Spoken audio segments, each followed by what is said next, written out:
Magandang umaga sa inyo mga master. Mayroon na naman tayong aayusin ngayon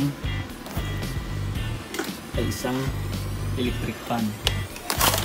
Ito po, lumang electric fan.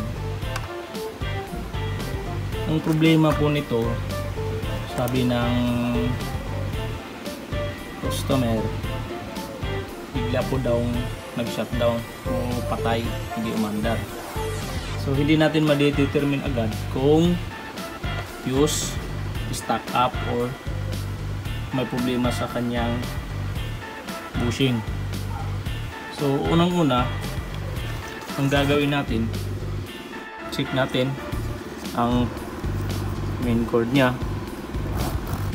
Tapos dito lipat natin. Yan. Ito po, ganyan po siya. Pindutin natin yung number 1. Gumagana naman siya.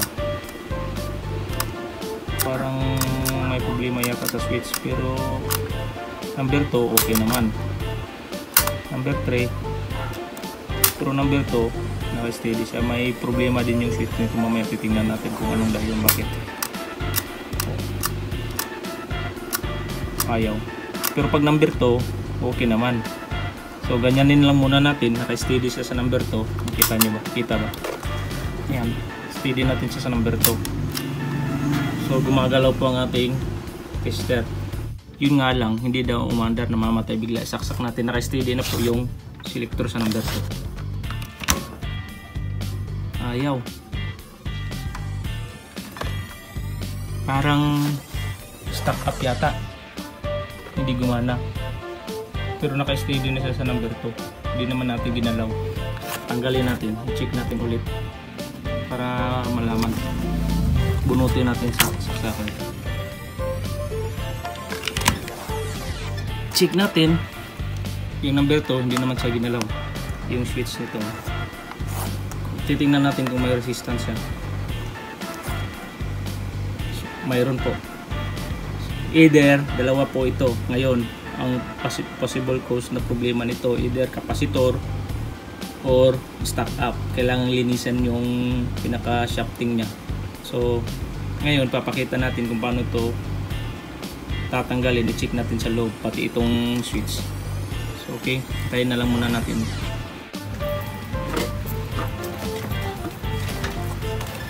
So ngayon tatanggalin natin siya.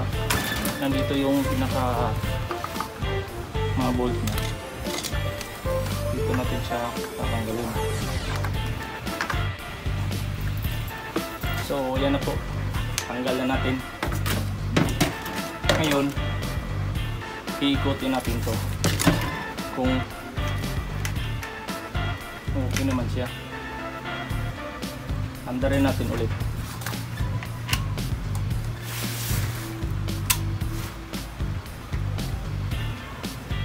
Stuck up, naka number 2 siya, pero stuck up, ayaw. Confirm, i-check natin ito, tanggalin natin to isa-isa. Okay, gagawin natin ngayon, tatanggalin natin yung pinaka-tornilyo niya sa loob.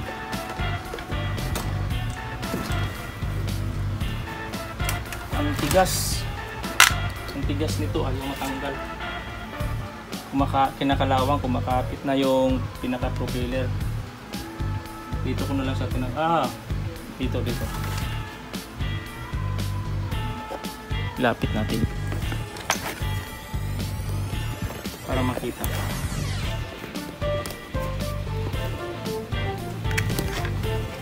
Una na po ito, tingnan nyo,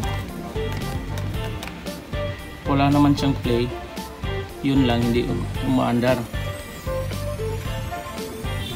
Ngayon, ang next natin gawin, tanggalin natin to at saka dito, nandito yung pinaka kapasitor nya, umiikot naman siya. Titingnan natin yung kapasitor nandito sa loob. Okay naman ang fuse ng electric fan na to kasi may resistance siya eh. Yun nga lang, ayaw umandar. So gumagana ng number 1, number 2, saka number 3. Pero yun lang, ayaw gumana. Titingnan natin ulit. Nakatanggal na siya. Titingnan natin kung iikot. So yung pinakaloob ito. Dito po yung kapasitor niya. 1.5 microfarad. Para ma-check natin. Kasi hindi natin sa ma-check kung nakaganyan pa siya. Kasi may supply siya eh. Hindi natin ma-check, kailangan bunutin para ma-check natin ang ating kapasitor. Ang pag-check naman ng kapasitor, iset natin siya sa times 1K. Multi-tester times 1K. Yan o, 1K. Kita ba? Nakasit sa times 1K. Calibrate muna natin. Check natin. Okay naman.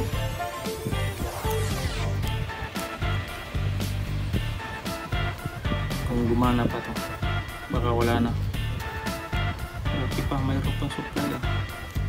Okay naman. Pag mag-check naman ay huwag mong ibalik ng ganyan. Ayaw talagang gagana niyan. Ikutin mo ulit. So okay naman ang ating kapasitor. Tanggalin na lang natin ito. Ito. Tatanggalin natin to. Lilinisan natin yung pinaka-shaft niya. Baka kinakalawang. Ginagawa ko, ginagamitan ko na lang ng yung liha at saka yung oil ng compressor ng refrigerator o aircon, yung Capilla B oil kasi sadyang sobrang linis ng oil na yun, yung Capilla B oil, at saka hindi siya naging sticky habang tumatagal. Yun ang ginagamit ko. Tingnan nyo, yun, nagkaroon ng corrosion. Ilapit natin yan o. Pag umiinit yan, kumakapit yan sa bushing dito sa loob. Ito yun, kailangan nating gamitan ng liha. Yun, kita nyo mga master, yan ang dahilan. Naging kulay black na yung parang grasa nya. Ito. Kaya hindi na siya umaandar, umuugong na lang. Huwag yung kapasitor na ito lang ang dahilan, no? Kailangan natin itong linisan ngayon gamit yung manipis na liha, wag yung makapal, kasi pag makapal na liha masisira yung pinaka-shafting niya. Ito ang ginagamit kong liha, 240, sobrang nipis. So linisan muna natin siya. Ang gagamitin ko ngayon ay isa ng oil ng refrigerator, yung Capilla B oil. Tanggalin natin yung pinaka-stopper niya para malinis natin sa ilalim din. Makapit na siya eh, naninigas, kinakalawang na rin. Siguro matagal itong nakatambay, nabasa sa ulan, kaya naging ganito siya. So ngayon linisan muna natin siya bago natin ibalik. So ganito, lilinisan natin siya ng liha. Ganyan po ang paglinis nito. Baliktaran, kasi pag sa harap lang ang lilinisan mo, sa likod ay pinakalawang na din. So dalawang lilinisan mo. Ito po, tingnan nyo. Grabe, may corrosion na siya, oh. Nabasa ito talaga sa ulan eh. Hindi lang na malayan, baka na matagal na nakatambay sa labas. Ngayon babalik na natin itong mga pinaka-cover nya, bushing nya. Yan sa harap, linisan muna natin yung ito. Yan din, pag dumadami na yung kalawang yan, ay yung pinaka dumi niya, babalik din yan eh. yung pinaka-bushing din, lilinisan din natin siya. Wala naman siyang problema, wala naman siyang play, pero kailangan lang natin linisan kasi yung may mga nakabara pa po yung mga grasa. Ito po. Yung isa naman, lilinisan din natin sa loob. Pareho lang din kasi sila nakalawang na yung mga parts. Pero sa loob naman okay naman siya, malinis na dito ang portion, pero kailangan ng linisan natin gamit ang basahan, yung tuyo, huwag yung hindi yung basahan. So okay na po.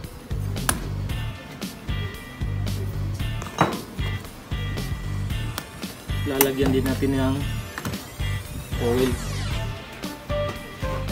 Ito yung ginagamit ko.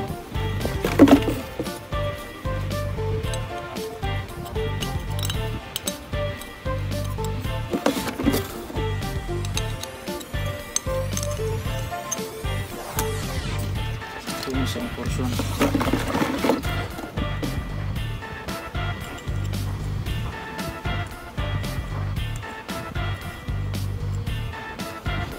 Malinis na po yun, magalaw na po siya, wala nang, nalinis ko na din ito. Ngayon babalik na natin yung pinaka cover nya. Bago natin siya tingnan nyo, bago natin siya i-lock po yung tornilyo nito, kailangan ganyanin po muna natin para pantay po. Yan, gumagalaw na po. Ganyan po ang ating pagre-repair nito pag naka-stack up po yung naka-shafting nya, kasi nga kinakalawang na to eh. So babalik na natin yung tornilyo nito. Bago natin siya i-lock, dito naman sa kabila, kailangan pantay pagka-lock niya para hindi naman nag-stack up ang ating shafting. So ngayon naka-lock na siya, ganunin natin, tapos ikutin, yun na. Okay na po.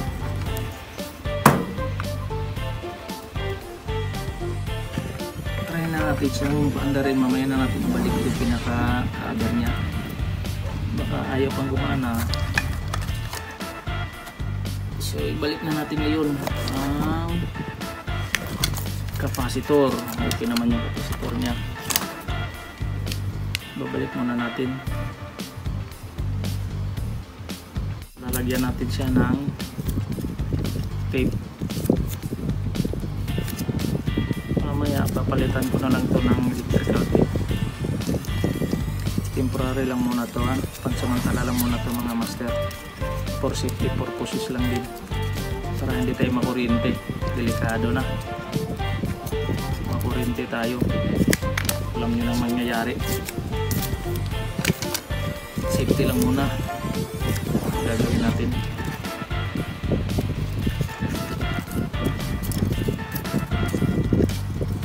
Ayun, bago natin pandarin,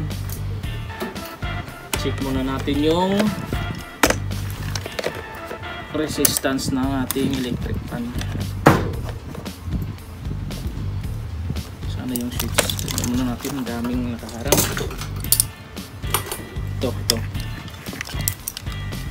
Nakasit na po yung tester natin sa times 10. Check natin yung switch. Oh, umaandar na, hindi pa nga pinindot. Ito po yung pinaka 0. Ito.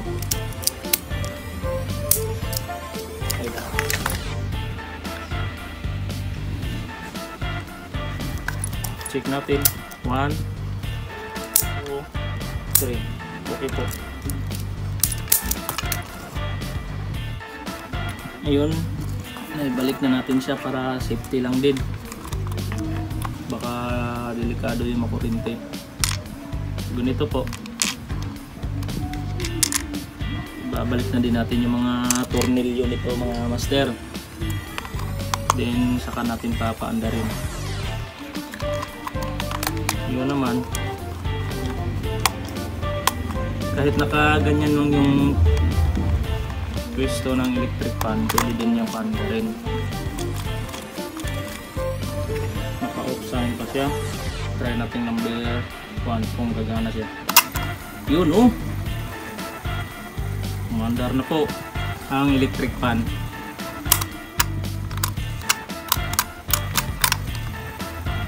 Yun lang po ang pinaka problema niya. Pati yung switch okay na din, gumagana na din oh. So huwag niyo kalimutang subscribe sa aking YouTube channel na Remlitech para makapalo kayo sa mga susunod kong mga video tutorial. So marami pa tayong gagawin mga master. Number 1, 3. Okay na po, ibalik na natin siya sa kanyang yung mga cover niya. Lilinisan ko muna bago natin final na papanda rin. Ito na mga master, nabuo na natin ang ating panibagong repair ngayon na electric fan. So ngayon gagawin natin, try na nating paanda rin ang electric fan. Saksak natin, paanda rin na natin sa good. So naging successful po ang ating pagre-repair ngayong araw na to. Ang problema po ng electric fan na ito ay stuck up po. Kinakalawang po yung pinaka-bushing at saka yung shock tube nito. Na-repair na natin gamit ang liha, sakto sa paper. Okay na siya, umiikot na din. So pwede na nating patayin ito at ihatid sa mayari. Magandang araw ulit mga master.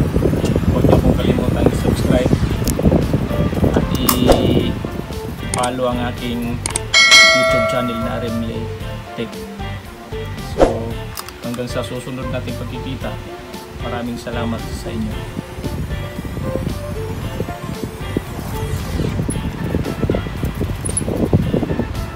So, okay.